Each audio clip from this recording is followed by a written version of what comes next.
Hi guys, I am Sadika Sehgal and you watching men's locker room. आज का episode हमारे लिए थोड़ा सा ज़्यादा स्पेशल होगा because today we going to talk about dating trends. We're going to talk about advice for single men on how to date, how to approach women. And if you're also in the majority of those people out there who are yet to experience a relationship, I think this episode and this podcast is going to be for you because today we're sitting with a relationship expert, Vikas Chaudhary. Thank you for having me here, How are you feeling Sadhika. today? Absolutely great. And I hope कि ये podcast वैसे ही जाएगा जैसा हम लोग चाह रहे हैं और जो लोगों को दे सके वो देंगे डेफिनेटली या तो पहले तो आप मेरे को ये बताओ कि रिलेशनशिप एक्सपर्ट करता क्या है? वेल सादिका इंडिया में 60% कपल्स ऐसे हैं जिनको अपने पार्टनर में अपना सोलमेट नहीं दिखता, राइट? या आई शुड से कि दुनिया में ही सबसे ज़्यादा बड़ा परसेंटेज ना उन कपल्स का है जिनके बीच में बहुत प्यार है, और ना सबसे ज़्यादा बड़ा परसेंटेज उन लोगों का है जिनको बहुत नफरत है एक दूसरे से। सबसे ज़्यादा बड़ा परसेंटेज ऐसे लोगों का है जो जानते हैं कि मेरा पार्टनर मेरे लिए बेस्ट नहीं है, राइट? मुझे जैसा चाहिए था ना वैसा तो नहीं है, बट अभी रहना उसी के साथ है ठीक है, तो उसके साथ रहना है तो पीसफुली कैसे रहें, फुलफिलमेंट कैसे आ जाए रिलेशनशिप में, कैसे थोड़ा पीस ऑफ माइंड मेंटेन रहे, रिलेशनशिप अच्छे से सर्वाइव करें, इन सब चीज़ों में लोगों को थोड़ा हेल्प करते हैं। क्योंकि ज़ाहिर तौर पर 60% लोग तो डिवोर्स नहीं कर सकते राइट? तो उसी सब चीज़ों में लोगों को हेल्प करते हैं कि कैसे कोप अप करें, कैसे वो रिलेशनशिप को अच्छा बना के रख सकें। तो बेसिकली दुनिया में सबसे ज़्यादा बड़ा परसेंटेज ना उन कपल्स का है जो एक दूसरे के साथ खूब प्यार कर रहे हैं, बहुत बड़ा बेइंतहा इश्क है ऐसा, या ना सबसे बड़ा परसेंटेज उन लोगों का है जो लोग बिल्कुल एक दूसरे की शक्ल भी नहीं देखना चाहते। सबसे बड़ा परसेंटेज उन लोगों का है जो जानते हैं कि उनका पार्टनर उनके लिए बेस्ट नहीं है, जो ये सोचते हैं कि उनको उससे अच्छा मिलना चाहिए था, बट वो वहाँ से निकल के कहीं और जाने की स्थिति में भी नहीं है, राइट? सो बेसिकली उन्हें अपने रिलेशनशिप में नेगोशिएशंस करने पड़ेंगे, और कैसे पीसफुली पॉजिटिवली उन नेगोशिएशंस को किया जाए, कैसे उसे रिश्ते को खूबसूरत बना लिया जाए, वो सब चीज़ों में रिलेशनशिप कोचेस हेल्प करते हैं, और वही हम कर रहे हैं, लोगों को मदद कर रहे हैं उनके एग्जिस्टिंग करंट रिलेशनशिप्स को बेहतर बनाने में। Okay. तो आपकी लाइफ में आपका डे कैसे होता होगा? मतलब आपको रोज कॉल्स आते हैं, रोज मैसेजेस, ईमेल्स आते हैं केसेस के? हाँ, ये इस चीज़ को लेकर एक इम्पॉर्टेंट चीज़ है कि हम लोग दिन के 3 क्लाइंट्स बेसिकली लेते हैं, ओके. क्योंकि कई बार बहुत एग्जॉस्टिंग होता है बैठकर यही सारी चीज़ें दिन दिन भर सुनना, मेरे ख्याल से पॉसिबल नहीं है। इसलिए अच्छा है कि सोशल मीडिया और ये सब चीज़ों के थ्रू हम ज़्यादा लोगों को एक साथ एजुकेट करते हैं। तो एक चीज़ हमने स्टार्ट की जो मेरे ख्याल से इंडिया में हम पहले ही ऐसे व्यक्ति हैं जो इन सब चीज़ों पर काम कर रहे हैं, कपल एजुकेशन। इस पर हम लोग वेबिनार्स कर रहे हैं, कपल्स के लिए इवेंट्स कर रहे हैं, उनको एजुकेट कर रहे हैं कि आप अपने रिलेशनशिप में कैसे खुश रहें। हम लोग कर रहे हैं कि आप अपोजिट सेक्स के साइकोलॉजी को थोड़ा समझें, राइट? वो इंपॉर्टेंट है, क्योंकि रिलेशनशिप के डायनामिक्स आप देखेंगे कि पिछले 1-2 डिकेड्स में बहुत तेज़ी से चेंज हुए हैं।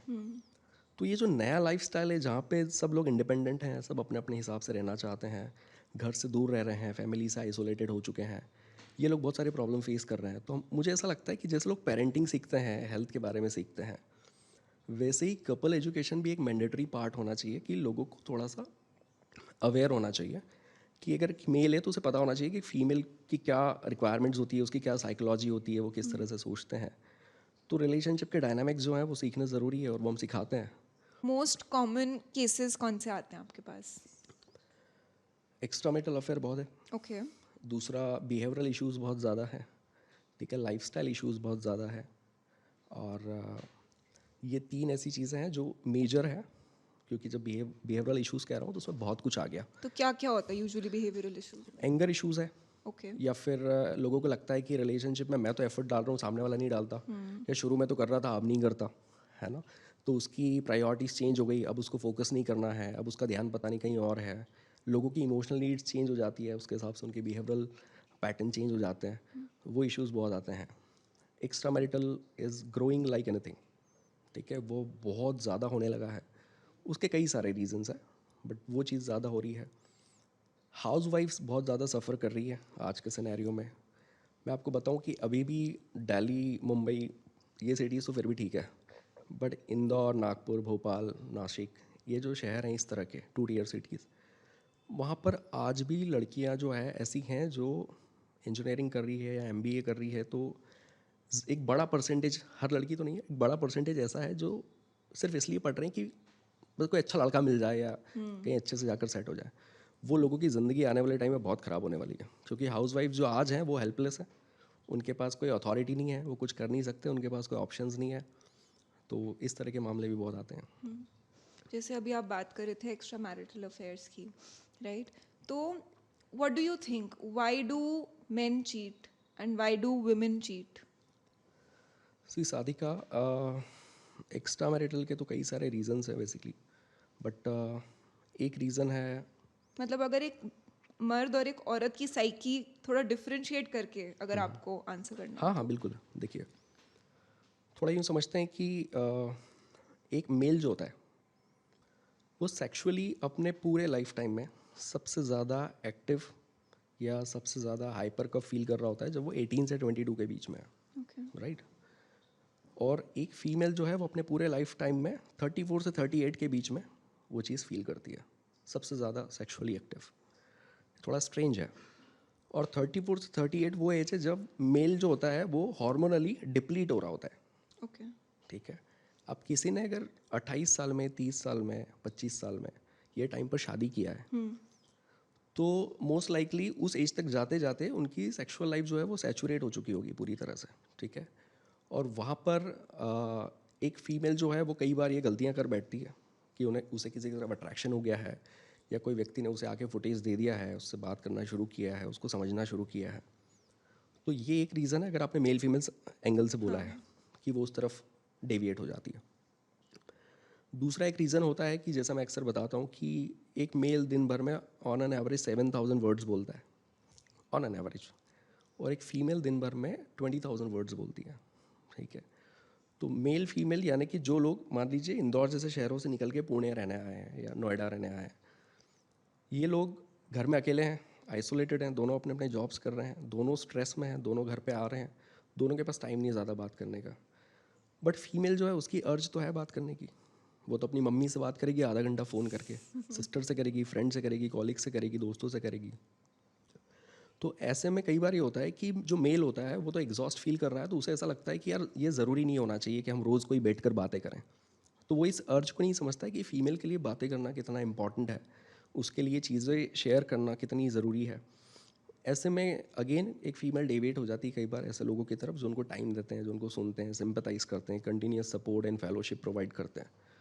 तो ये भी एक रीज़न हो जाता है। एक चीज़ जो बहुत बड़ा रीज़न है दोनों ही तरफ से, वो है इंटेलेक्चुअल स्टिमुलेशन, ओके। या कहते हैं कि कॉग्निटिव स्टिमुलेशन। अब देखिए कि एक बंदा है, मान लीजिए बहुत अच्छे जॉब में, अच्छे प्रोफाइल पर है, उसकी वाइफ उतना कॉम्पिटिटिव नहीं है, ठीक है? तो वो अपनी वाइफ को लेकर ये सोचता है कि यार इसे मैं क्या बताऊँ, इसको मेरे लाइफस्टाइल के बारे में, मेरे काम समझ के ही नहीं बारे में आएगा। कुछ पता ही नहीं है ना? इसे कुछ भी नहीं पता हमारा स्ट्रेस क्या होता है, हमारी चीज़ें क्या होती है, इसको क्या शेयर करूँ, उसको शेयर कर भी दूंगा तो वो नहीं उस तरीके से मुझे समझ सकती जैसा मैं चाहता हूँ कि समझा जाए, राइट? फीमेल की तरफ से भी कई बार ये होता है कि उसके काम को लेकर मेल एक तो सुनने को नहीं रेडी है, और सुन रहा है तो शायद उतना समझ नहीं रहा है। तो लोगों को लाइक माइंडेड लोग पसंद आते हैं, उनको चाहिए कि एक ऐसा व्यक्ति, और ऑफिस में कोई लड़की मिल गई जो उसकी प्रॉब्लम को समझती है, उसके चैलेंजेस को समझती है, उसको सपोर्ट करती है, इनकरेज करती है। तो इंटेलेक्चुअल स्टिमुलेशन यानी कि एक ऐसा व्यक्ति जिसके साथ बातचीत करके हमें वो स्टिमुलेशन फील हो कि हाँ, आइडियाज शेयर हो रहे हैं, पर्सपेक्टिव शेयर हो रहे हैं, कुछ नया निकल के आ रहा है, बात करने में मज़ा आ रहा है। You feel loved, you feel seen, heard. तो ये चीज़ की, ये फीलिंग होना कि जो जो पार्टनर आपका है वो भी उतना ही स्मार्ट है जितने आप हैं, वो भी आपकी चीज़ों को वैसे समझता है जैसे आप बता रहे हो। तो ये नहीं होता है लोगों में, इंडियन सोसाइटी में ये बहुत बड़ा गैप है, ठीक है? इस वजह से लोग उस स्टिमुलेशन की वजह से ऐसे लोगों के करीब चले जाते हैं जो उनकी चैलेंजेस, उनकी प्रॉब्लम्स या उनके वर्क प्रोफाइल को ज़्यादा अच्छा समझते हैं।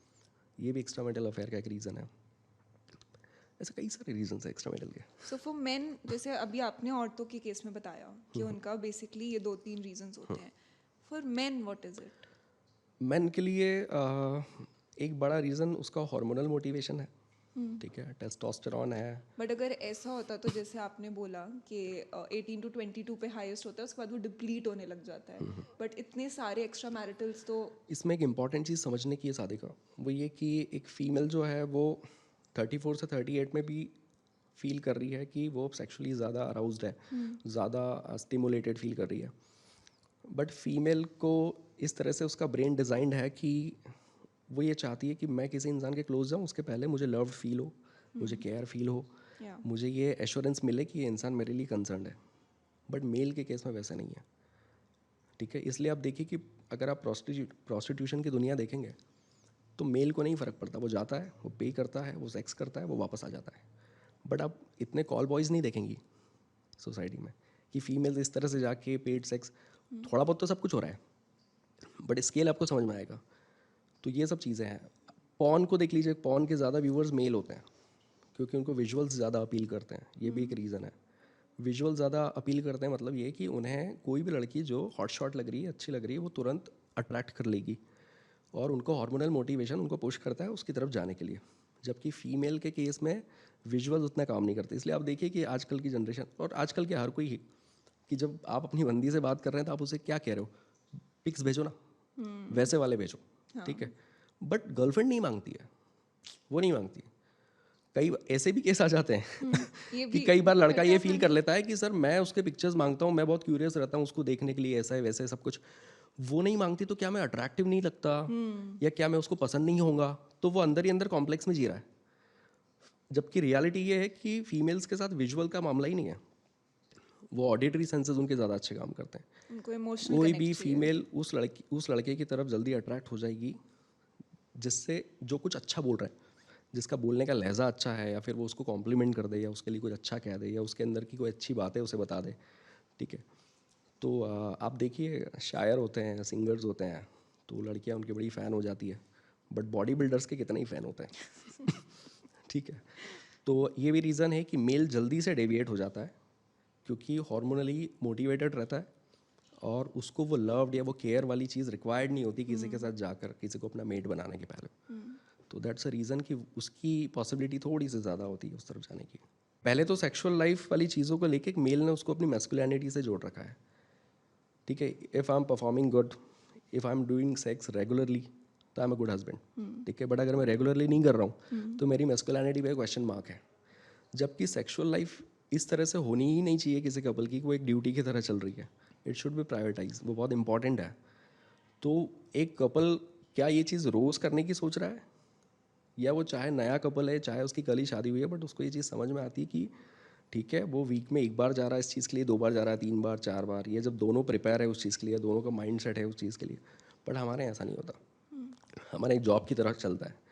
तो इसकी वजह से सैचुरेशन जल्दी आ जाता है, राइट। और सैचुरेशन जल्दी आने से क्या होता है कि मेल जो हार्मोनली मोटिवेटेड है बट अपनी गर्लफ्रेंड या अपनी वाइफ के लिए स्टिमुलेशन नहीं आ रहा, क्योंकि उसके लिए ये तो एवरीडे थिंग रेगुलर हो हो गया चुकी है। है ना। हाँ, अब उसका ब्रेन जो है जिस लेवल पे सोच रहा है, इमेजिनेशनशिप जितना चल रहा है उसके हिसाब से वो चीज़ें यहाँ पर नहीं है।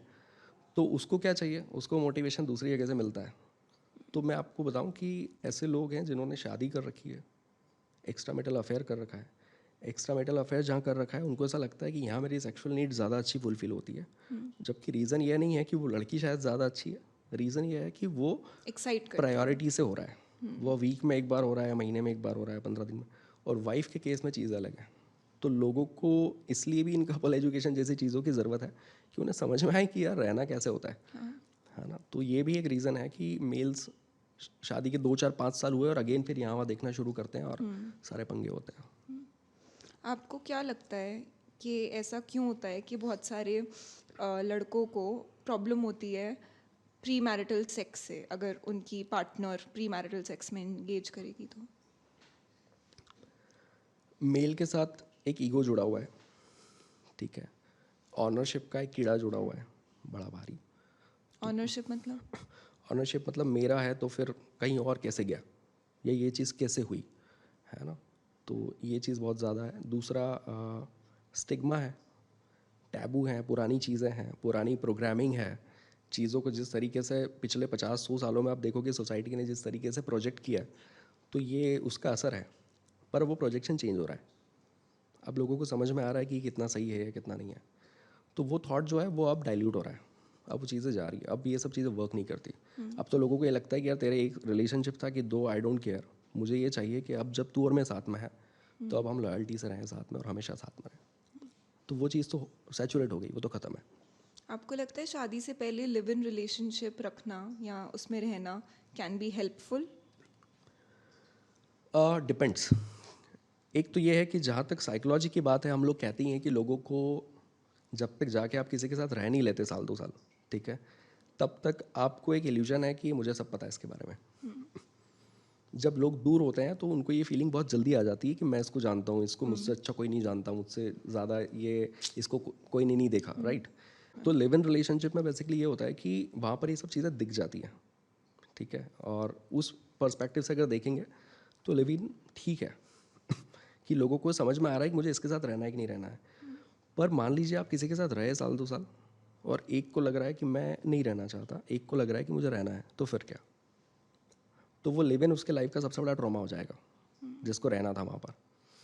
तो क्या होता है कि हम अपनी ज़िंदगी में कितना बड़ा डिसीजन ले रहे हैं किसी इंसान के साथ रहने या नहीं रहने के लिए, तो उसका कॉन्सिक्वेंस क्या निकलेगा या वो उसका रिजल्ट क्या निकलेगा, उस पर डिपेंड करता है कि आपने जो कुछ किया वो अच्छा साबित हुआ आपकी लाइफ में या बुरा, राइट।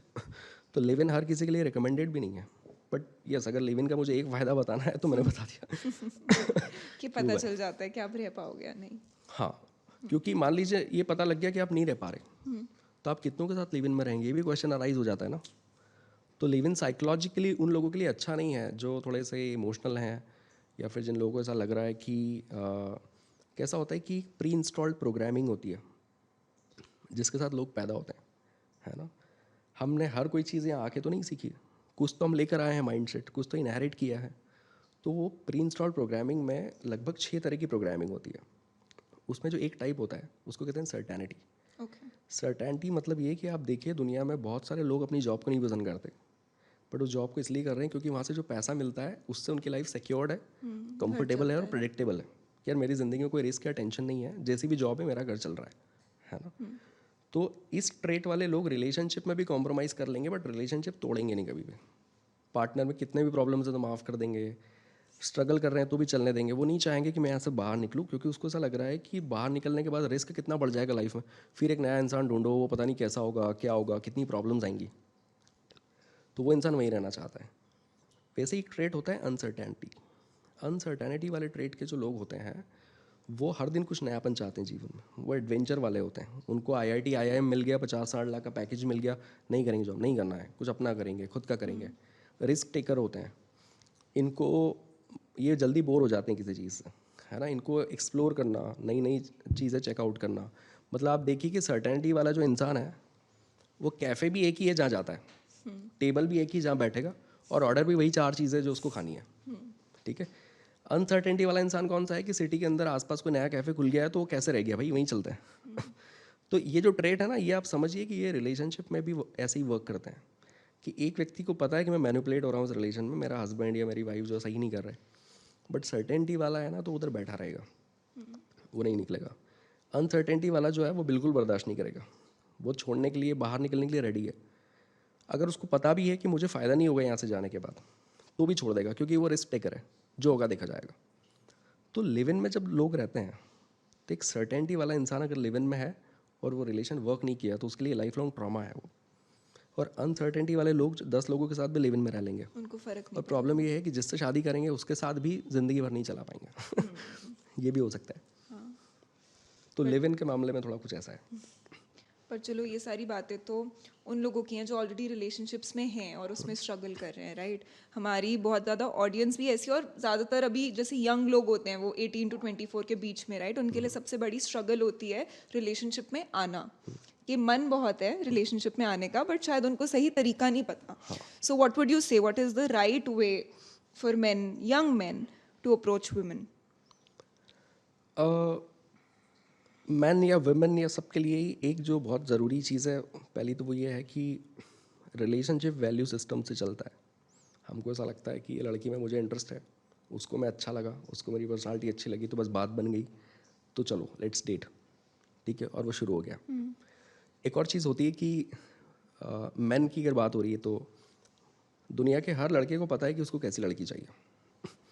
तो यहाँ पे एक गर्लफ्रेंड मटेरियल और एक मैरिज मटेरियल कॉन्सेप्ट चलता है। ये क्या होता है, ठीक है। डिफरेंस क्या होता है? हर लड़के को ऐसी लड़की चाहिए शादी करने के लिए जिसके अंदर सादगी है, बट गर्लफ्रेंड उसको हॉट शॉट लड़की को बनाना है। ठीक है, सादगी है, सिंपल है, जो मेरे फैमिली के अंदर चीज़ों को संभाल ले, जिसके अंदर थोड़ा सा जो अडेप्ट कर ले चीज़ों को, है ना, जिसके अंदर थोड़ा पेशेंस हो, वैसा। तो सबसे पहली चीज़ तो दुनिया का हर मेल जो है वो चाहता है कि मुझे ऐसी लड़की चाहिए। उसने गाय। 5 क्वालिटीज़ लिखी है सपोज। अब वो किसी पार्टी में गया, वहाँ किसी लड़की को देखा जो बड़ी अच्छी लग रही, खूबसूरत लग रही है, हॉट शॉट है, सब कुछ है। तो अब हार्मोनल मोटिवेशन आया। हार्मोनल मोटिवेशन इंसान को पुश करता है कि वो उसको चेस करे, उससे जाके बात करे, उसका नंबर जुगाड़े, उसका इंस्टा हैंडल पता करे, उसको मैसेज करे, उससे बात बन जाए तो उसको मिल लें तो फिर उसको ऐसा कि हक तो कर ही सकते हैं वो हो जाए तो फिर ये तो कर ही सकते हैं, वो तो कर ही सकते हैं। ठीक है, तो ऐसे करते करते रिलेशनशिप में आ गए, क्लोज आ गए, सब कुछ हो गया। साल भर 2 साल निकल गया, और अब जब कॉम्प्लिकेशन आ रहे हैं, वो ग्लोरियस फेज जब ख़त्म हुआ, है ना, तो ग्लोरियस फेज जब ख़त्म हुआ तो वो इंसान बोल रहा है कि यार मुझे ना तू कभी चाहिए नहीं थी, मेरे को तो हमेशा से सिंपल लड़की चाहिए मुझे थी। जिस तरह की लड़की चाहिए थी ना उसमें से एक गुण भी तेरे अंदर नहीं है ना, वो ये बोल रहा होता है। तो लोग हार्मोनली मोटिवेटेड है, जो अभी की जनरेशन है, सभी हैं, बट अभी की जनरेशन के पास एक्सपोजर काफ़ी है। ठीक है, तो रिलेशनशिप बनाने के पहले जो मोटिवेशन होता है वो हार्मोनल होता है, तो वो वैल्यू सिस्टम्स नहीं चेक कर रहा। ठीक है, जैसे आप मुझे बताइए कि एक लड़का और एक लड़की दोनों 24 साल के हैं, पिछले 6 साल से रिलेशनशिप में हैं, बहुत खुश है एक दूसरे के साथ। लड़के के वैल्यू सिस्टम में लव रिलेशनशिप टॉप पर है, बट करियर में सेटल नहीं है। लड़की बोल रही है कि अपने को शादी करनी है तो अभी करना पड़ेगा, नहीं तो मेरे घर वाले लड़के देख रहे हैं। तो लड़के ने अपने पापा को जाके बोला कि मुझे शादी करनी है। वो बोल रहे हैं कि भाई सेटल हो जा। फिर करिए। ऐसे कैसे? बोला नहीं पापा मैं सब कर लूँगा, मुझे शादी करनी है।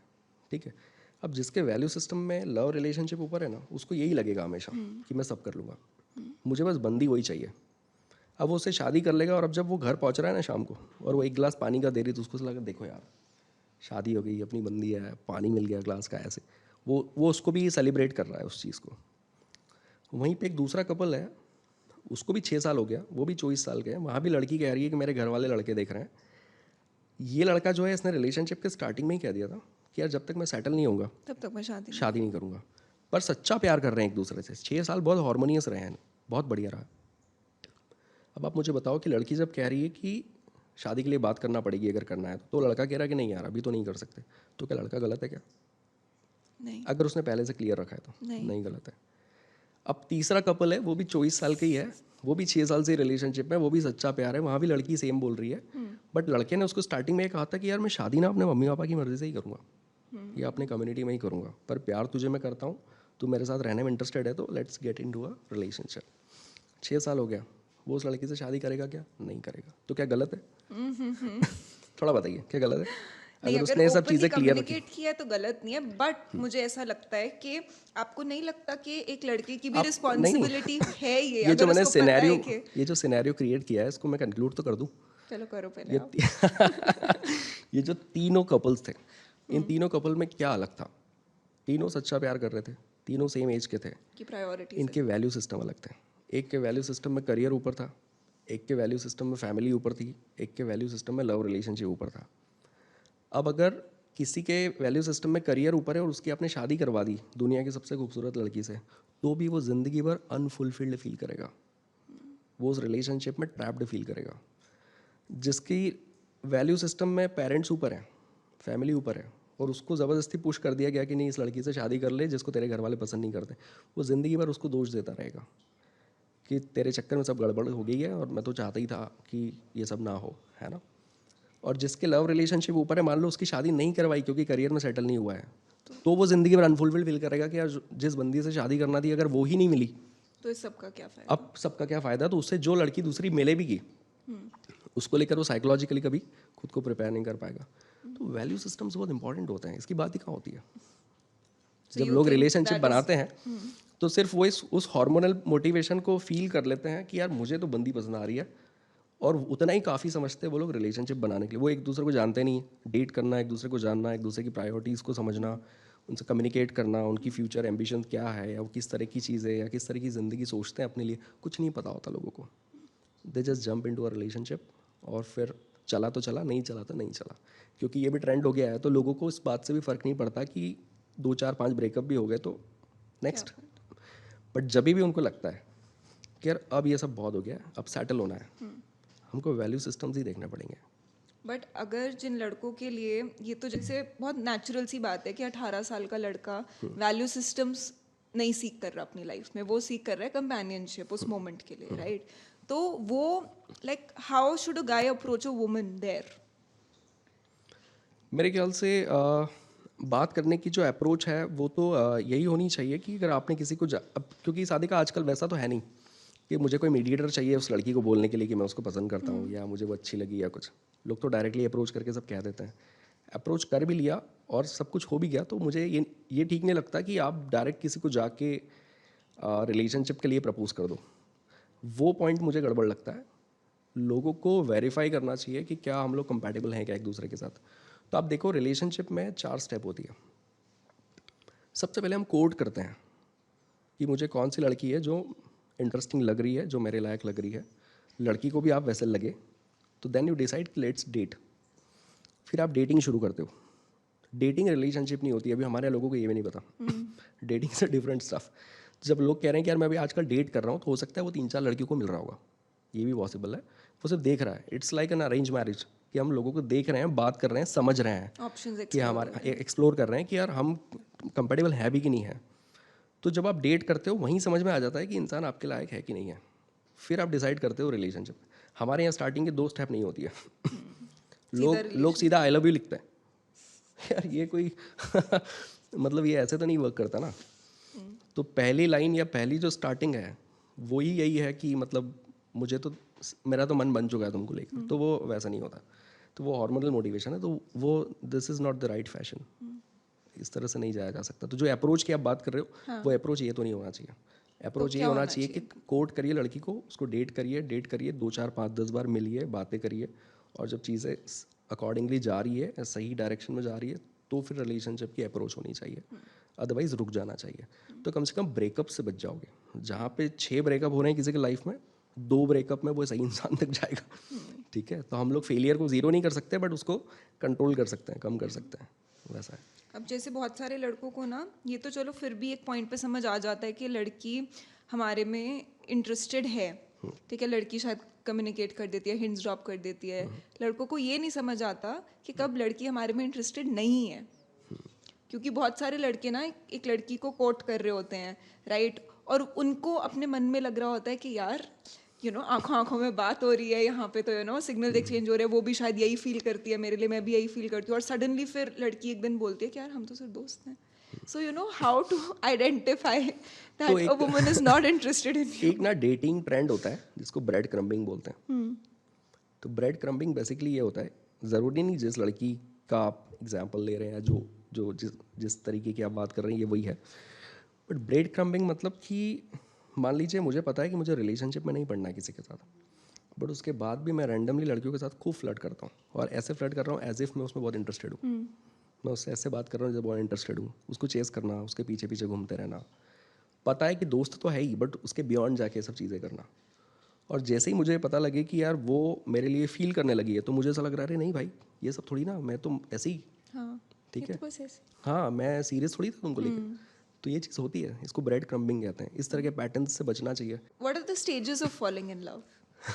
देखिए फॉलिंग इन लव को फॉलिंग इन लव क्यों बोला, वॉकिंग इन लव क्यों नहीं, रनिंग इन लव क्यों नहीं, फॉलिंग इन लव क्योंकि एफर्टलेसली हो रहा है अपने आप से। किसी को देखकर किसी से बात बन रही है और उसने इंटरेस्ट दिखा दिया, उसने आपकी तरफ देख के स्माइल कर दिया, कुछ कर दिया, या उसने हाँ ही कर दिया आपको, तो ऑक्सीटोसिन रिलीज़ करती है बॉडी, तो लव्ड फील होता है।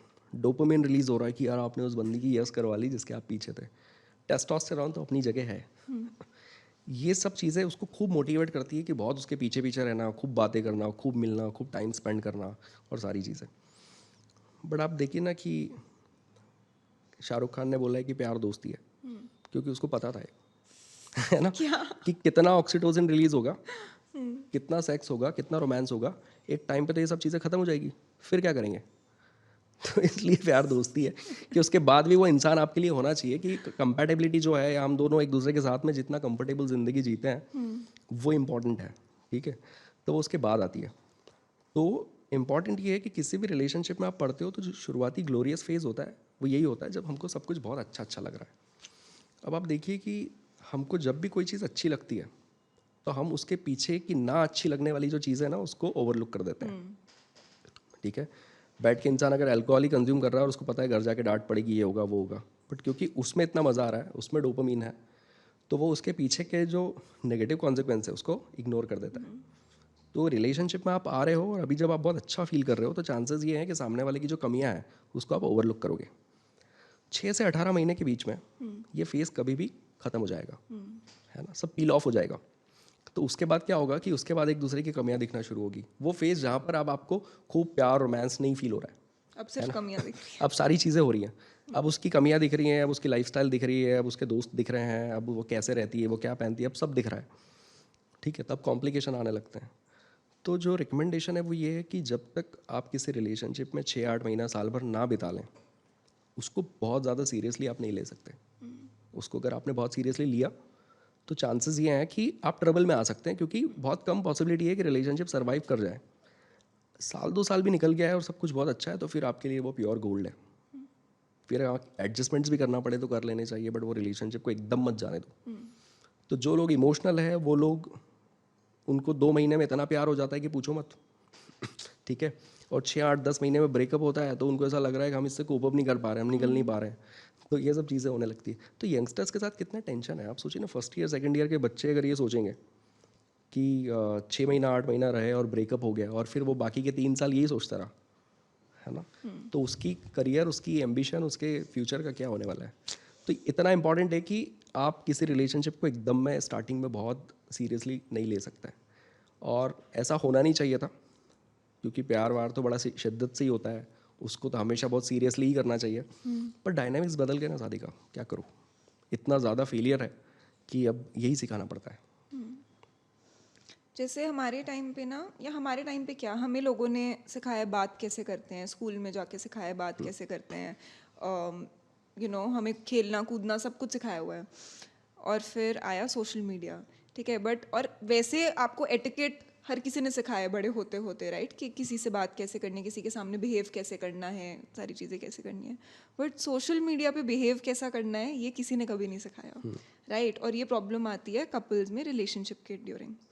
सो आपके हिसाब से क्या वो कुछ रूल्स होने चाहिए, या फिर what are those rules that are important for couples to navigate their relationship on social media?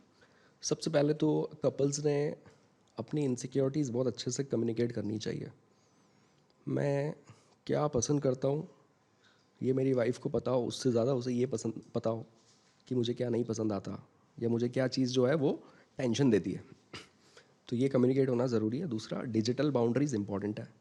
आपके जो डिजिटल एसेट्स हैं या डिजिटल आपके जितने भी अकाउंट्स हैं या कुछ भी है, तो वहाँ पर आप किस हद तक जा रहे हो या क्या चीज़ें कर रहे हो, उसमें एक बाउंड्री तय करना इंपॉर्टेंट है। क्योंकि अगर आप देखिए कि जो एक सोशल कंपैरिजन वाली चीज़ें चलती है कि हम लोगों को देखकर उनसे इंस्पायर होते हैं कि मुझे भी ऐसा करना है, उसने ऐसा फ़ोटो डाला है तो मुझे भी डालना है, उसने ये चीज़ क्रिएट की तो हमको भी क्रिएट करनी है। ठीक है, तो उसकी कोई कोई ऐसा कोई डिफाइंड नहीं है कि यहाँ तक अच्छा है इसके बाद सब बुरा है। ठीक है, तो यहाँ पे हर इंसान की अपनी अपनी डेफिनेशन है अच्छे और बुरे की। तो आपके पार्टनर की डेफिनेशन अगर आपको नहीं पता है तो फिर आप कैसे उस रिलेशनशिप में, और आपने क्या साथ में जीने मरने की कसमें खा ली, फिर आप क्या जानते हो। ठीक है, तो ये जो सोशल मीडिया की जो दुनिया है इसको लेकर भी हमारी इनसिक्योरिटीज़ क्या क्या है वो हमको पता होना चाहिए। तो लोग शादी के 2 साल बाद इस बात पे वो हो रहे हैं कि ये फ़ोटो इस टाइप का मत डालो, और ये ऐसा मत करो, और वो वैसा मत करो, और मुझे ये नहीं पसंद है और वो नहीं पसंद है।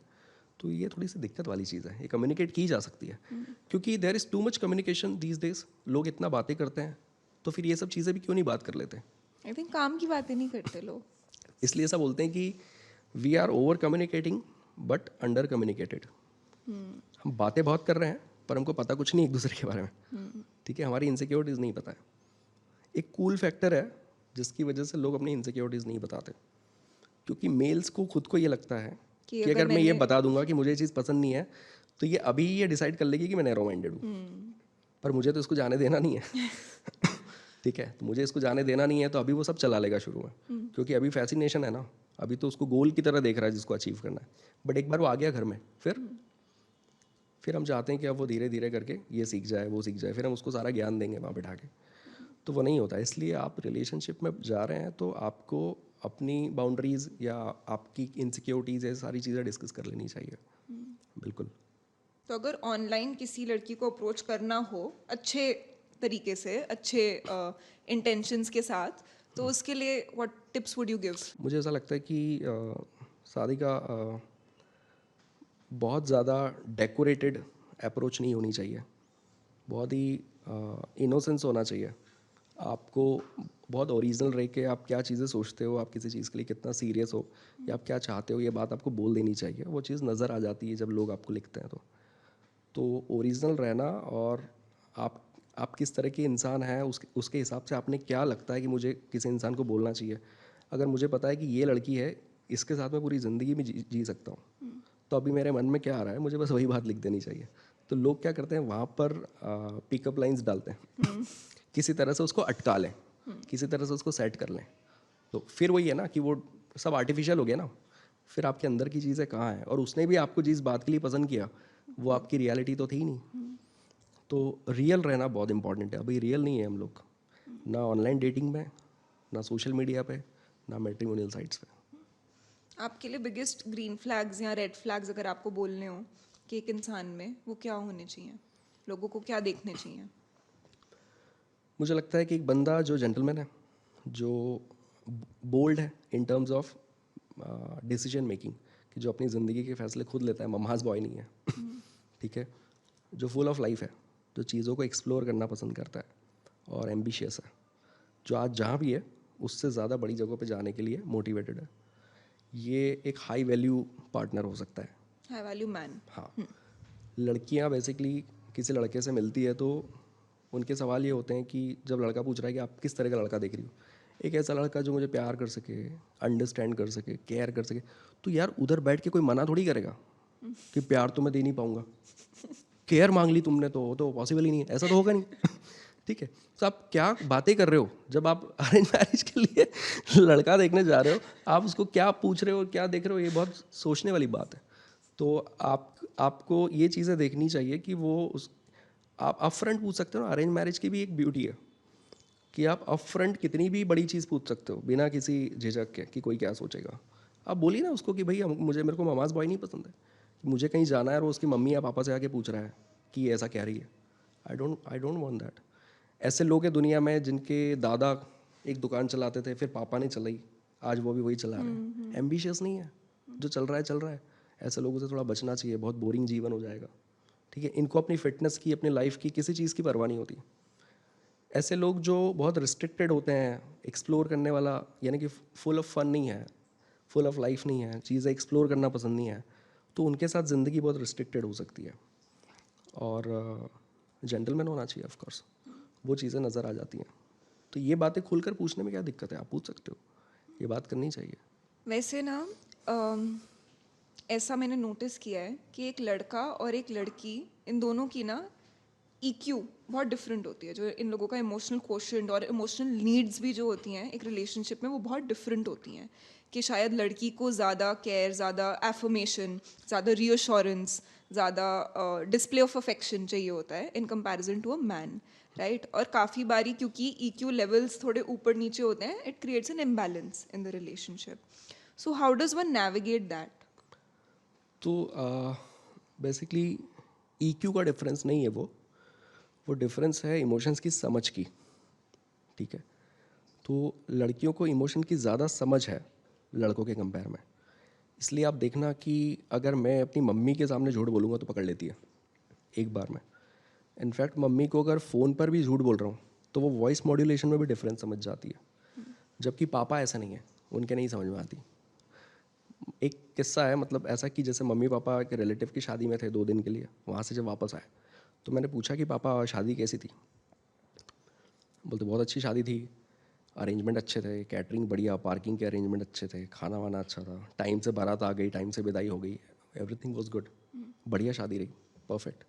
फिर मम्मी को पूछा, मम्मी शादी कैसी रही? बोलती क्या शादी, दुल्हन की मम्मी तो उसकी देवरानी से बात ही नहीं कर रही थी, वो तो मुंह चढ़ा के घूम रही थी, वो फलाना तो किसी को ठीक से अटेंड ही नहीं कर रहा था, दुल्हन तो नाराज़ ही थी। अब ये सब पापा को नहीं दिखा क्या? पापा के सामने भी सब चल रहा होगा, बट मेल ना उतना अच्छा ऑब्जर्वर नहीं है। उसको इमोशंस में जो बिटवीन द लाइंस वाली चीज़ है ना, और उसको जितना बोल दिया जाए उतना समझ में आता है। ठीक है, इसलिए आप देखना कि लड़का ये बोलता रहता है कि अरे कुछ है तो बोलो। ये एक बात के लिए बेचारा कहता ही रहता है कि बोलो भाई बोलो, क्या चल रहा है, नहीं तुम नहीं समझोगे। वाकई नहीं समझेगा, क्योंकि they are not design to understand those like deep stuff, है ना, तो उनको बोलना पड़ता है। बट फीमेल जो है वो उन बारीकियों को बहुत अच्छा पकड़ लेती हैं। अब पकड़ लेती हैं तो वो उन चीज़ों की ज़्यादा चिंता करती हैं। अब आप देखिए कि एक फीमेल ने बच्चे पैदा करने हैं, राइट, तो ईश्वर ने उसको इस तरह से बनाया है कि वो एक्स्ट्रा सेंसिटिव है, एक्स्ट्रा केयरिंग है, एक्स्ट्रा लविंग है। एक छोटे बच्चे को बड़ा करने के लिए आपको कितना सेंसिटिव होने की ज़रूरत है। वो नर्चरिंग क्वालिटीज़ की ज़रूरत है। उस बच्चे को अगर वो रो रहा है तो उसने सूसू किया है, उसको बुखार आ रहा है, उसको नींद आ रही है या उसको भूख लगी है, ये माँ तो समझ जाती है, पर बाप नहीं समझ पाता। उसको सिर्फ इतना समझ में आता है कि ये रो रहा है मतलब अंदर ले जाके दे दो। उसको इतना ही क्लियर होता है। तो आप वहीं से समझ जाओ ना कि इमोशन की जो समझ है वो मेल में उतनी नहीं है, फीमेल में ज़्यादा है। और उसका रीज़न है ना, क्योंकि उसको वो सब चीज़ें करनी है। ये चीज़ों के चलते वो रिलेशनशिप की तरफ ज़्यादा अफेक्शनेट होती है, क्योंकि उसको रिश्तों की ज़्यादा समझ है। और रिलेशनशिप में थोड़ी सी भी कुछ चीज़ें सही नहीं चलती तो वो उसको ऑब्जर्व कर पाती है और वो उसके लिए वरीड होती है कि यार ये चीज़ सही नहीं चल रही है हमारे बीच में, या ये चीज़ प्रॉब्लम है। खराब है। तो बिहेवियर में थोड़ा सा बदलाव भी जो है, तो मेल को ऐसा लगता है यार मैं वैसे ही तो हूँ जैसा हूँ, बट उसको ऐसा लगता है नहीं तुम ऐसे नहीं हो, तुम बदल गए हो। तो उसको ऐसा लगता है कि ये एकदम डिफाइन कर दे कि कैसे बदल गया हूँ मैं, तब भी तेरे लिए करता था आज भी करता हूँ। पर वो तो उसकी, मैंने कहा ना कि बिटवीन द लाइंस पढ़ रही है, वो तो उन बारीक बारीक हरकतों को भी समझ रही है जो आप शायद पहले करते थे अब नहीं करते होंगे। तो इस वजह से उसको इमोशन की समझ ज़्यादा है। बट ईक्यू अच्छा है ये नहीं कह सकते। इमोशनल कोशेंट का मतलब ये है कि आप इमोशनली इंटेलिजेंट हैं, तो आपको इमोशंस ज़्यादा अच्छे से रेगुलेट करने आते हैं। आप ज़्यादा सेल्फ अवेयर हैं अपने इमोशंस को लेके, आप अपने इमोशंस को ज़्यादा अच्छा एड्रेस करते हो, और लोग जो कुछ कर रहे हैं उनके इमोशन को भी जल्दी से आप एड्रेस कर लेते हो। तो इमोशनली इंटेलिजेंट होना इज़ अ डिफरेंट थिंग, और इमोशन की ऑब्जर्वेशन ज़्यादा होना या अंडरस्टैंडिंग ज़्यादा होना वो एक अलग गेम है। इसलिए आप देखना कि फीमेल्स जो हैं, ऐसा नहीं है, आप देखो कि इमोशंस की वजह से ज़्यादा तो फीमेल सफ़र करती है, तो उनका ईक्यू कहाँ अच्छा हो गया। तो emotional intelligence is a different thing, और वही एजुकेशन की ज़रूरत है सादिका। आप देखो कि हाई ईक्यू आपकी जॉब में 60% परफॉर्मेंस बढ़ाने में हेल्प करता है। मतलब आपकी जॉब का 60% परफॉर्मेंस हाई ईक्यू से आता है, हाई आईक्यू से नहीं आता। जितने भी हायर अथॉरिटीज़ है, बड़े बड़े लेवल पर है, वो हाई आईक्यू वाले नहीं, हाई ईक्यू वाले लोग हैं। और दुनिया में जितने भी अल्ट्रा रिच लोग हैं, हाई ईक्यू वाले हैं, क्योंकि उनको फेलियर को टैकल करने की कैपेसिटी ज़्यादा है, टीम को संभालने की कैपेसिटी ज़्यादा है, लोगों को और इमोशंस को ज़्यादा अच्छा समझते हैं, तो लोगों को कैसे जोड़ के रखना है वो उनको ज़्यादा अच्छा पता है। तो इमोशनल कोशेंट तो इम्पॉर्टेंट है ही, इससे रिश्ते भी सुधर जाएंगे, किसी की social life, professional life, financial life सब सुधर जाएगी। बट ईक्यू पे बात नहीं होती, इसलिए आप देखिए कि स्कूलिंग से लगा के यूजी पीजी तक इमोशनल इंटेलिजेंस पे कोई एक पैराग्राफ भी लिखा हुआ नहीं है। जबकि इमोशनली लोग इंटेलिजेंट हो जाएं तो आधी चीज़ें एंग्जाइटी रिजॉल्व। के, डिप्रेशन के, ड्रग्स के, क्राइम, सुसाइड, ये सारे केसेस जो है ड्रास्टिकली कम हो जाएंगे। तो एक सोसाइटी को बिल्ड करने में, एक बेहतरीन सोसाइटी के लिए जो सबसे बड़ा स्ट्रॉन्ग पिलर है ना, वो ईक्यू ही है जिसकी हम बात कर रहे हैं। बट उसकी एजुकेशन कहाँ है। आप इंडिया में एक कोच बता दीजिए, मैं तो इस पे काम कर ही रहा हूँ लंबे टाइम से, बट आप कोई और एक ऐसा बता दीजिए इमोशनल इंटेलिजेंस पे बहुत ही एग्रेसिवली काम कर रहा है। दर इज़ नो वन, कोई नहीं है। तो हाँ, ये चीज़ की ज़रूरत है। बट जैसा आपने कहा कि फीमेल इमोशनली ज़्यादा इंटेलिजेंट होती है, ऐसा नहीं है। उनको समझ ज़्यादा होती है। Okay. आपके हिसाब से what is the best way to say sorry in a relationship? मुझे ऐसा लगता है कि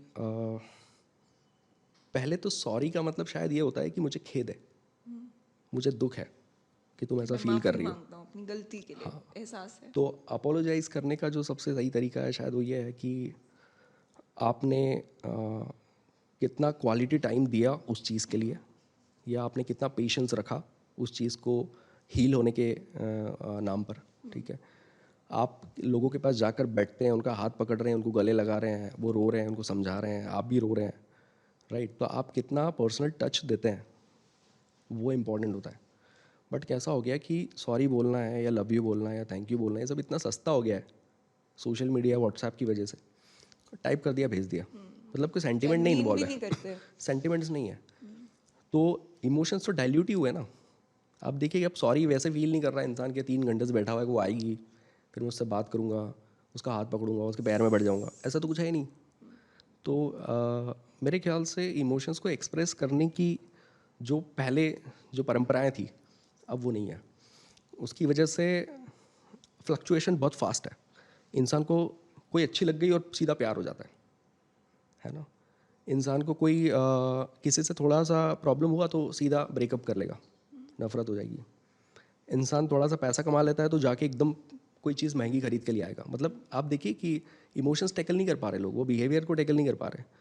थोड़ा सा कर्जा हो गया तो डिप्रेशन में चले जाएगा, है ना। तो इंसान सुबह कुछ शाम को कुछ ऐसा है, तो फ्लक्चुएशन बहुत फास्ट हो गया, वो डेप्थ नहीं रह गई है कि यार मैं किसी से प्यार कर रहा हूँ तो मैं उसके लिए इधर ही बैठा हूँ 6 महीना, मुझे तो वही चाहिए। ऐसा नहीं है, मैं 6 घंटे वेट करूँगा बस कि वो रिप्लाई कर दे, नहीं तो दूसरे को हाई डाल देंगे। हाय हेलो करने में देरी कितनी लगती है, तो थोड़ा सा वैसा हो गया। तो इमोशंस की बात अगर करते हैं ना तो उनमें जो वो गहराई नहीं रही जो पहले हुआ करती थी, और उसकी वजह से रिश्तों के मामलों में हम लोग सब कुछ डिप्लीट हो रहा है, सब कुछ ड्रॉप हो रहा है, गिर रहा है, सिचुएशन ख़राब हो रही है। ऐसे पता है बहुत रिलेशनशिप्स मैंने देखे हैं जिसमें दोनों लोग या फिर कोई एक इंसान दोनों में से बहुत जी जान लगा रहा है, जद्दोजहद लगा रहा है उस रिलेशनशिप को चलाने के लिए। उनको पता है कि रिलेशनशिप ठीक नहीं है मेरे लिए, उनको पता है कि ये इंसान भी ठीक नहीं है मेरे लिए, बट वो लोग कॉम्प्रोमाइज़ कर रहे हैं। मेरा क्वेश्चन ये है कि is that compromise really worth it?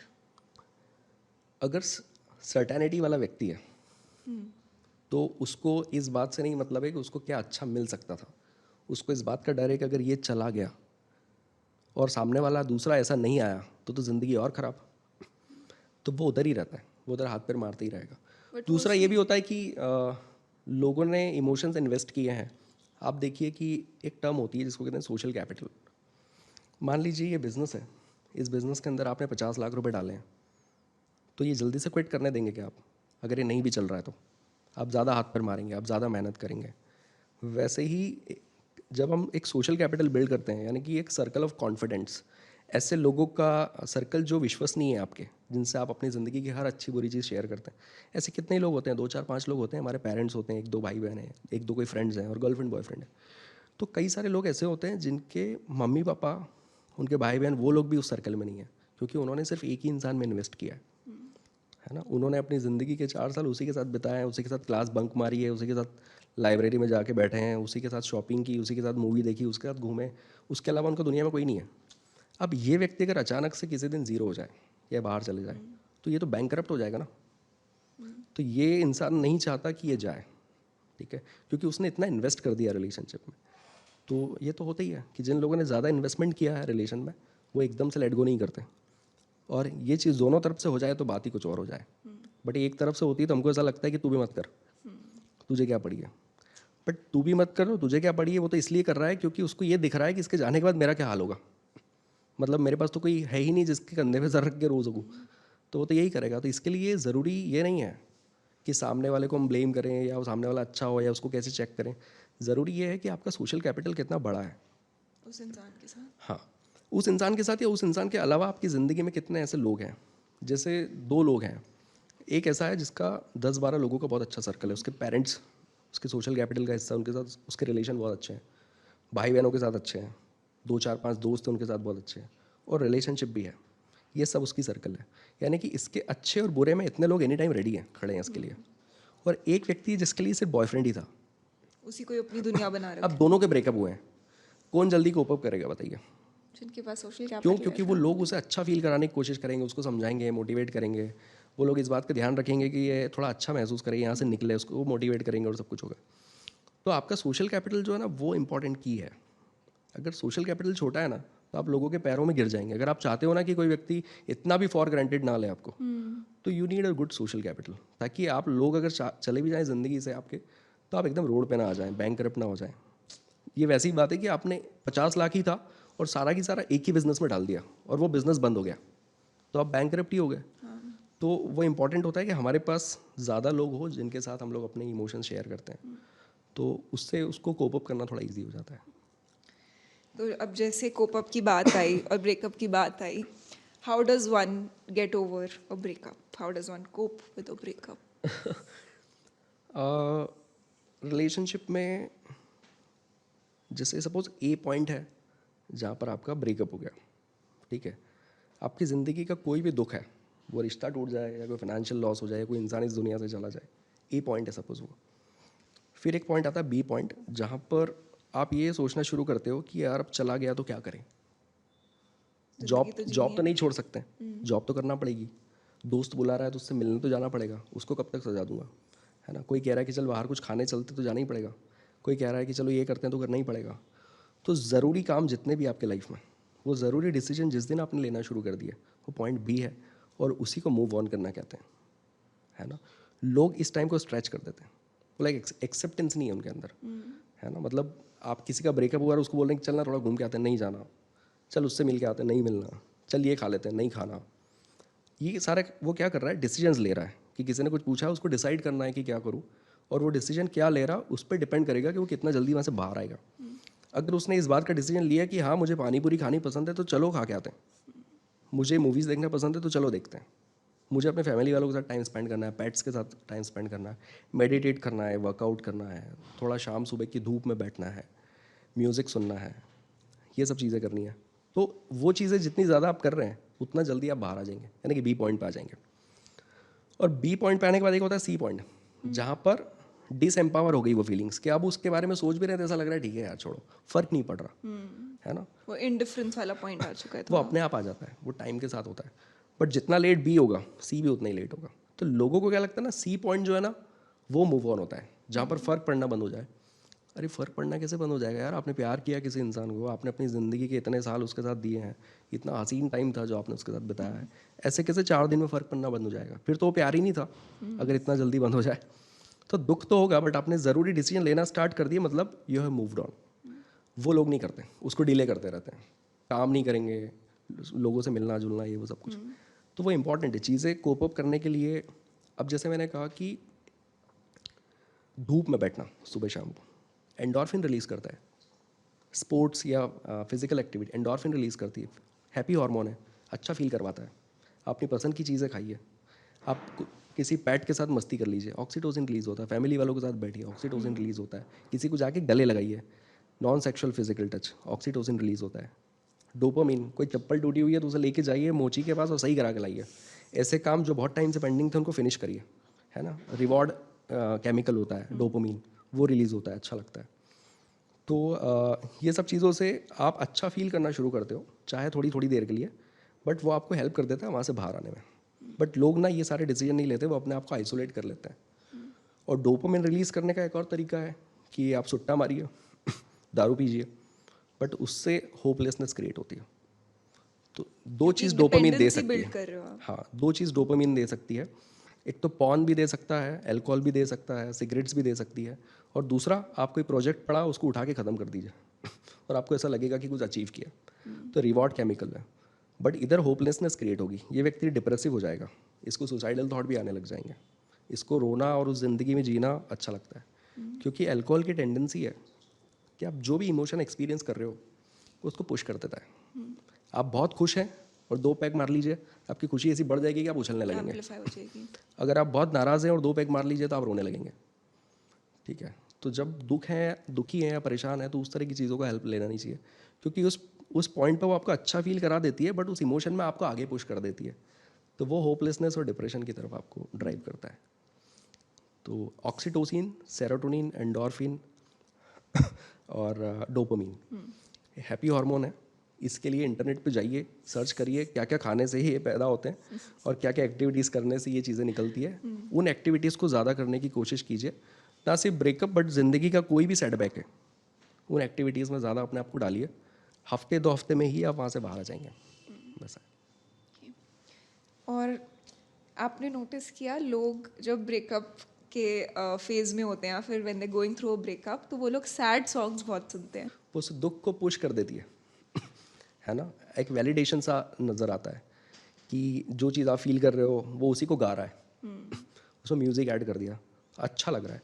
मैं आपको बताऊं कि लोग ना अपने दुख को सेलिब्रेट करने लगते हैं। उनको अच्छा बहुत सारे लोग, मैं मिली हुई हूँ ऐसे लोगों से जिनको सॉर्ट ऑफ मजा आने सा लग जाता मज़ा है आने लगता है। ये होता है अगर अपने आप किसी टॉर्चर चीज़ से, अपने में, दुख से, हाँ, अगर आपका वो ब्रेकअप हुआ है रोमांटिसाइज करते या हैं। कुछ बुरा हो गया, तो आप लगातार 15 दिन तक बार में जाके अकेले बैठिए। फिर आपको ऐसा लगेगा यार यही ज़िंदगी अच्छी है, मुझे किसी से मिलना ही नहीं, मुझे यही अच्छा लगता है। फिर आपकी लाइफस्टाइल हो जाएगा। तो लोगों को ऐसा लगेगा कि ब्रेकअप में अपने आप को ख़त्म कर रहा है। नहीं नहीं, उसने उसको जीना शुरू कर दिया है। उसने अपनी ज़िंदगी का हिस्सा बना लिया है। पीपल डू दैट क्योंकि डोपामिन तो आ ही रहा है ना, अच्छा तो फील हो ही रहा है और वैलिडेशन मिल रहा है। होता है ऐसा। इसलिए काउंसलर्स की ज़रूरत है ना, इसीलिए तो कोचेस चाहिए कि लोगों को बता दें कि आप जो फील कर रहे हो ये फीलिंग के पीछे क्या है और इसके लॉन्ग टर्म कॉन्सिक्वेंस क्या है। तो human brain is programmed to look at the short term consequence. Immediate क्या फ़ायदा होगा, हम सिर्फ वो देखने में, जैसे जिम जाना है तो इमीडिएट पेन है या प्लेजर है? पेन है ना, जाना, वेट्स उठाना, सुबह उठना। आपको वर्कआउट करना है या मेहनत करनी है, पढ़ना है, तो इमीडिएट क्या है? पेन है। कौन पढ़ना चाहता है? बट लॉन्ग टर्म कॉन्सिक्वेंस क्या है इसके? अच्छे हैं। और कई सारी चीज़ें ऐसी है जो इमीडिएट क्या है, मज़ा देती है बट है लॉन्ग ना। टर्म। इसको कहते हैं कि प्लेजर और हैप्पीनेस में डिफरेंस। तो हम लोग इसको हेडोनिक पैराडाइम कहते हैं कि हम लोग प्रोग्राम्ड हैं इन सेंसरी प्लेजर्स के लिए। आप देखिए कि ये नोएडा, गुड़गांव, इधर लोग बाहर से आके रहते हैं, इनको ऐसा लगता है कि वीकेंड्स पे पार्टी करना ज़िंदगी की एक खुशी है। खुशी नहीं है, इट्स अ प्लेजर जो शाम के लिए है, सुबह ख़त्म हो गया। फिर घूमने जाएंगे, 4 दिन के लिए प्लीज़ किया खुद को, फिर ज़ीरो पर आ गए। तो हम लोग हैप्पीनेस के नाम पर प्लेजर को चेस कर रहे हैं और हैप्पीनेस क्या होती है हमको नहीं पता। क्योंकि हैप्पीनेस जो है ना, वो एक लॉन्ग टर्म कॉन्सिक्वेंस है ज़िंदगी का, जिसके लिए आपको इनिशियली पेन बियर करना पड़ेगा। जैसे कि किसी लड़की को हम खूब प्यार कर रहे हैं और दिन भर उसके साथ रहना है। अब इससे आपका करियर भी तो ख़राब हो सकता है। थोड़ा एम्बिशियस अगर हो, करियर पे ध्यान दो, तो आपको पेन है ना, फिर उससे अपने आप को रोक के रखना बात करने से और काम करना, वो पेन है। बट लॉन्ग टर्म में वो अच्छा है, वो आपको एक हैप्पीनेस दे सकता है क्योंकि आपकी ज़िंदगी में बैलेंस भी है, लड़की भी है, करियर भी है। हेल्थ की बात है तो आप जिम जा रहे हो, अभी पेन है, बट लॉन्ग टर्म में प्लेजर है। जब आप फिट हो जाते हो तो उस चीज़ को आप, वो हैप्पीनेस है आपकी, उसको आप हर दिन महसूस कर रहे हो। तो वही है कि पे नाउ एंड प्ले लेटर या प्ले नाउ एंड पे लेटर। राइट। और आपने अभी बहुत एक इंटरेस्टिंग चीज़ बोली कि पूरे टाइम, मतलब अपना पूरा टाइम एक रिलेशनशिप को देना भी हार्मफुल होता है। आपके हिसाब से कितना टाइम एक रिलेशनशिप को देना चाहिए, स्पेशली जब यंग होते हैं लोग, जब उनको वो उनके करियर बिल्डिंग ईयर्स होते हैं लोगों के, right? So what do you think, like कितना टाइम देना जायज़ है? देखिए सारिका, ये बहुत सब्जेक्टिव है। एक व्यक्ति मान लीजिए 22 साल में उसका प्लेसमेंट हो गया और उसकी एक जॉब लग गई, उसको पता है 10 to 5 मेरा ऑफिस है। अब 10 to 5 के अलावा उसको जीवन में कोई काम नहीं है, मतलब ऐसा कोई काम नहीं है जो करके वो बहुत आगे चले जाएगा। अब उस टाइम को उसको काटना है। अब उसके लिए उसको चाहिए कि मैं ऐसे टाइम, ऐसी जगह वो टाइम डालूं जहाँ मुझे मज़ा आता है। तो अगर वो डेट कर रहा है किसी को, तो वो तो बात ही करेगा, खूब मिलेगा, खूब टाइम स्पेंड करेगा। तो ये चीज़ ना थोड़ी सब्जेक्टिव है कि हम किसके लिए। अब कोई एक ऐसा इंसान जो मुझसे पूछ रहा है जो बहुत एम्बिशियस है, जो ज़िंदगी में बहुत बड़े गोल्स रखता है, तो मुझे उसको बताना पड़ेगा कि आपको रिलेशनशिप में इतना टाइम डालने की ज़रूरत, आपने 1-2 घंटा दे दिया मतलब बहुत होता है, बहुत ज़्यादा होता है। जितने भी सीरियस रिलेशनशिप्स हैं ना, वो ये सब चीज़ों के लिए क्रेव नहीं करते, वहाँ आधा घंटा भी काफ़ी होता है। तो जितने भी फैंसी या नॉवेल्टी किस्म के रिलेशनशिप होते हैं, वहाँ पर ये सब चीज़ों की ज़्यादा ड्रामा चलता है कि कितना मिल रहे हैं, कितना क्या कर रहे हैं, एक दूसरे के लिए क्या कर रहे हैं और ये सब कुछ। बहुत हद तक सोसाइटी ना, हम अपने आसपास जो रिलेशनशिप्स देखते हैं, हम वहाँ से भी बहुत चीज़ें उठा लेते हैं और आउट ऑफ कॉन्टेक्स्ट उठा लेते हैं। फॉर एग्जांपल, अभी कुछ टाइम पहले जब दीपिका पादुकोण कॉफ़ी विद करण की एक एपिसोड में आई थी, अपने हस्बैंड रणवीर सिंह के साथ आई थी, तो वो लोग बात कर रहे थे शुरू के टाइम की, अपने रिलेशनशिप की, अपने डेटिंग हिस्ट्री की, कब मिले, कब बात शुरू हुई, कब कैसे क्या बढ़ा। तो उसमें दीपिका पादुकोण ये चीज़ मेंशन करती है कि एक ऐसा टाइम था when she was seeing Ranveer Singh, but she was also exploring other options out there. Dating, जैसा मैंने कहा। Exactly. और उस चीज़ को लेके दीपिका पादुकोण को इतना सोशल मीडिया पे फ्लैक मिला। क्योंकि हमारे इंडिया में डेटिंग और रिलेशनशिप को एक ही समझा जाता है। हम जब कोई सेलिब्रिटी बोलता है कि हम डेटिंग हिम, तो वो ये मान लेते हैं कि उसके साथ अफेयर में है। यार affair is a different game ना। डेटिंग का मतलब तो ये है कि हम we are qualifying each other, कि हम लोग एक दूसरे के लिए बने कि नहीं बने। तो लोगों का ज्ञान का अभाव भी है ये सब चीज़ों का कारण।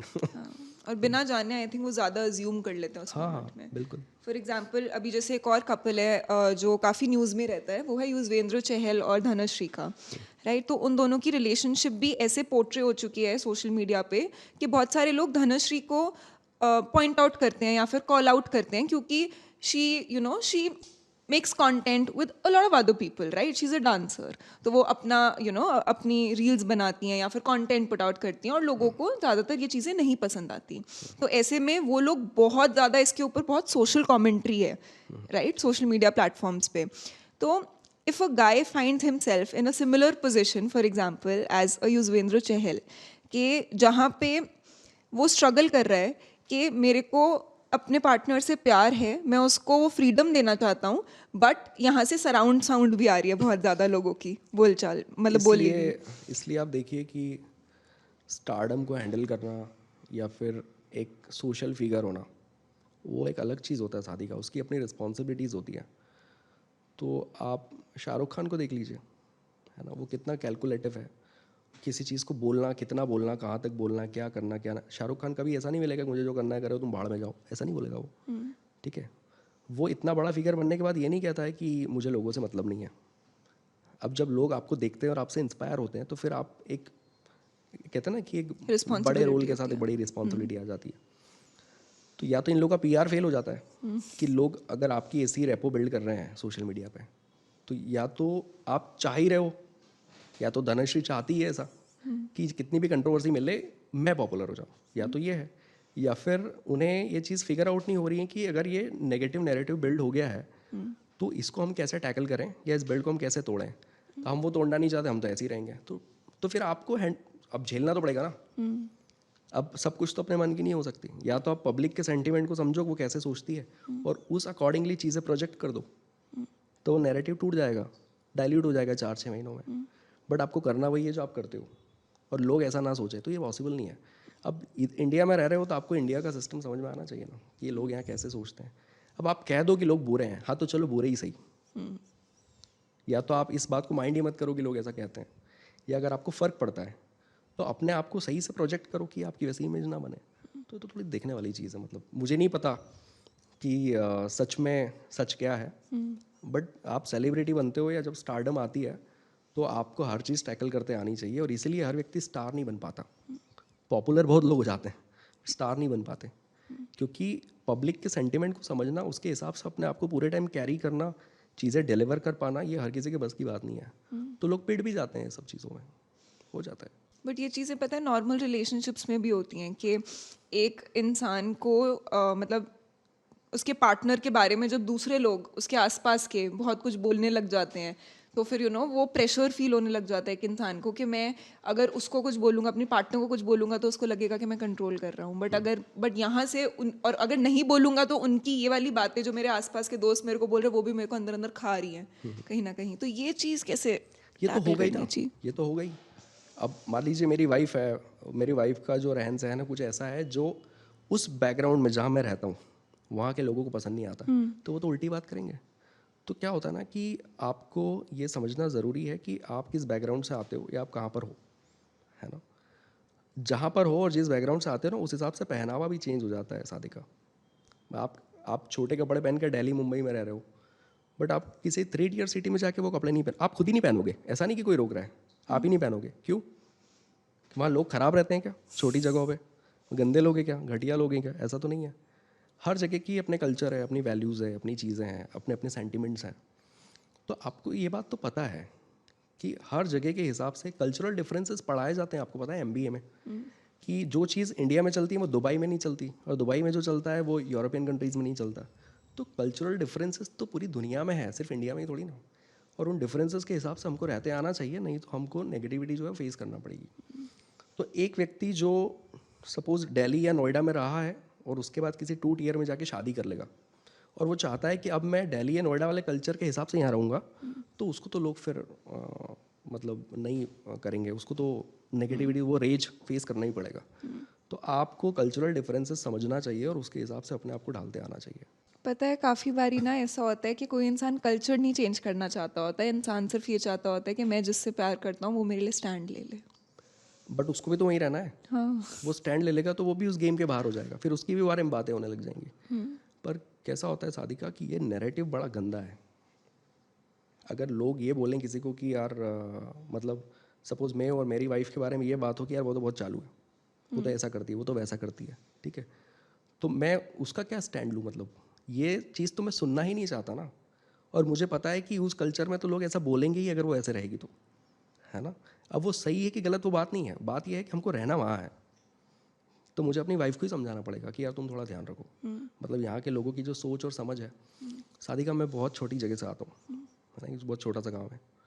तो जब हम लोग, मैं मेरी वाइफ, हम लोग जब अपने घर जाते हैं तो वहाँ जाके वो शॉर्ट्स नहीं पहनती या वो ऐसी ज़िद नहीं करती कि मुझे ये कपड़े पहनने, वो पहनने। तो क्या हम लोग इवॉल्व नहीं हुए क्या? या हम लोगों को वो ट्रेंडी रहना नहीं आता? नहीं, वो वहाँ का कल्चर ही ऐसा ही है। अब उसके लिए या तो मेरे मम्मी पापा को ब्लेम कर दें, या पूरी कम्युनिटी को ब्लेम कर दें, या पूरे गांव को ब्लेम कर दें। तो आप इंडिया के हर गांव को ब्लेम कर दीजिए चलिए कि वो लोग ये सब चीज़ें पसंद नहीं करते हैं, तो फिर कहीं और जाके रहिए। अब रहना भी यही है ना, और वो सब चीज़ें पसंद भी नहीं है, इसको कुछ नहीं कर सकते। सोसाइटी जो है ना वो अपने पेस में चलती है। ऐसा नहीं है कि लोगों की सोच नहीं बदलती। लोगों की सोच एक दिन में नहीं बदलेगी क्योंकि आपको ज़रूरत है। आप चाहते हो कि यार आज मेरे से गलती हो गई है तो तुम सब मत ऐसा मत सोचो, ये नहीं होता है। सोसाइटी जो है ना वो टाइम लेती है किसी चीज़ को। एक टाइम पे डिवोर्स भी टैबू के जैसा था, आज सोसाइटी एक्सेप्ट करती है। आज लोग इनकरेज करते हैं अपनी बेटी को कि बेटा मत जा तू उसके यहाँ, मत रहे उसके साथ। कोई क्या बोलेगा? कोई कुछ नहीं बोलेगा। उनके शर्मा जी की लड़की भी तो घर ही बैठी है, उसका भी तो ब्रेकअप हो गया, उनका वर्मा जी के लड़के का भी तो ब्रेकअप हो गया। तो सोसाइटी ने क्या एक्सेप्ट नहीं किया? सोसाइटी क्या मॉडर्न नहीं हो रही है क्या? ड्रेसेस को लेके सोसाइटी में एक्सेप्टेंस नहीं आ रहा है। पर सोसाइटी जो है ना धीरे धीरे धीरे धीरे चलती है। एक स्टोरी है कि एक बार बहुत सारे बर्ड्स को ना एक जहाज़ पर बिठा के किसी दूसरे देश ले जा रहे थे। तो एक बर्ड को ऐसा लगा यार ये शिप कितना धीरे चल रहा है, इससे तेज़ तो मैं उड़ लूँ। तो वो क्या करा कि वो उस पे से निकला और वो उड़ के बहुत आगे चला गया। इतना आगे चला गया कि अब उसको ऐसा लग रहा है कि अब मैं थक रहा हूँ और यहाँ पैर टिकाने की तो जगह नहीं है। तो वापस शिप पे आया और बैठ गया चुपचाप। और उसके समझ में आ गई कि धीरे चलता है पर चलता रहता है और थकता नहीं है। ठीक है। तो सोसाइटी ना वो शिप है जिधर बैठे बैठे बहुत लोगों को ऐसा लगता है कि यार ये क्या है, कितना धीरे चल रहा है, इससे आगे तो मैं, इससे ज़्यादा ट्रेंडी में उड़ते हैं। एक पॉइंट पे जाके उन्हें समझ में आ जाता है कि नहीं भैया, आप समाज से अलग नहीं कर सकते खुद को, है ना, ये सिस्टम है। तो उधर आके वापस बढ़ जाते हैं। ये होता ही है। और आप अभी नहीं बैठोगे, आपके जिस दिन बच्चे हो जाएंगे, वो बच्चे 10-20 साल के हो जाएंगे, फिर आपको लगेगा कि नहीं समाज इंपॉर्टेंट होता है बेटा, फिर आप उनको ये ज्ञान दोगे। मतलब आप शिप पे आके बैठ चुके हो, आपको ऐसा लग गया है कि नहीं यार, जो लोग हैं, ट्रेडिशन है, जो कल्चर है, उसके हिसाब से चलना पड़ता है। और ये ना एक साइकोलॉजिकल नीड है कि मतलब इवोल्यूशनरी पर्सपेक्टिव है ये, कि इंसान जहाँ भी रहेगा ग्रुप में ही रहेगा, अकेला नहीं रहेगा। अगर मैं दिल्ली आके सेट हो जाऊँ कि मैं इधर ही रहना है मुझे, तो मैं सबसे पहले यहाँ 4 लोग ढूंढूंगा जिनके साथ मैं उठ बैठ सकूँ। तो ये इंसान की फितरत है शुरुआत से। इसलिए ग्लोबलाइजेशन की कितनी ही बात कर लो, इंडिया की बात आएगी तो नहीं मेरा इंडिया, मेरा देश। फिर बात कहीं पे आ जाएगी, मैं हिंदू, वो मुस्लिम, वो सिख, वो ईसाई। फिर हम अपने रिलीजन पे आ जाएंगे, फिर हम अपनी कास्ट पे आ जाएंगे, फिर हम अपने गांव पर आ जाएंगे, फिर हम अपनी फैमिली तक आ जाएंगे। और फैमिली में भी ग्रुप्स होते हैं, है ना। तो इंसान ग्रुप में रहता है, तो उसे आगे ना पीछे बात समझ में आ जाती है कि आप सोसाइटी से आगे नहीं भाग सकते, आपको आकर तो इधर ही बैठना है। कुछ लोग एक्सेप्शनल केसेस हैं, वो बहुत कुछ करते हैं, बट ऐसा नहीं कि सोसाइटी चेंज नहीं होती, वो चेंज होती है, वो धीरे धीरे होती है, वो उसका टाइम लेके होती है। जो लोग उसके बियॉन्ड या उसके जल्दी जल्दी आगे जाना चाहते हैं तो उनको थोड़ा सा रेज झेलना पड़ेगा। ठीक है, जिन लोगों में हिम्मत है वो ऐसा करते भी हैं और उसके फ़ायदे मिलते भी हैं समाज में दूसरे लोगों को, कि एक सही नैरेटिव बिल्ड होना शुरू होता है। तो ये वैसा है। हमें बहुत पसंद आया आपसे आज बात करना Vikas, thank you so much, it was lovely talking to you today. I am glad Sadika कि मतलब इधर आने का मौका मिला। आपका प्लेटफॉर्म बहुत अच्छा है, आप बहुत अच्छा काम कर रहे हैं और ईश्वर आपको बहुत आगे भेजे। कोई एक लास्ट मैसेज हमारी ऑडियंस के लिए? इमोशनली इंटेलिजेंट होना है, खुद को भी होना है, अपने साथ वालों को भी करना है, अपने बच्चों को भी करना है, अपने मम्मी पापा को भी करना है। इमोशनल इंटेलिजेंस एक ऐसी चीज़ है जो अगर हमारे अंदर आ गई तो हमारी ज़िंदगियाँ संवर जाएंगी। और इमोशनली हम लोग इंटेलिजेंट नहीं होंगे तो हम ज़िंदगी भर अनफुलफिलमेंट के स्टेट में रहेंगे, रोते रहेंगे। Emotional intelligence is the way to go. Yes. And with that, we will call it a day.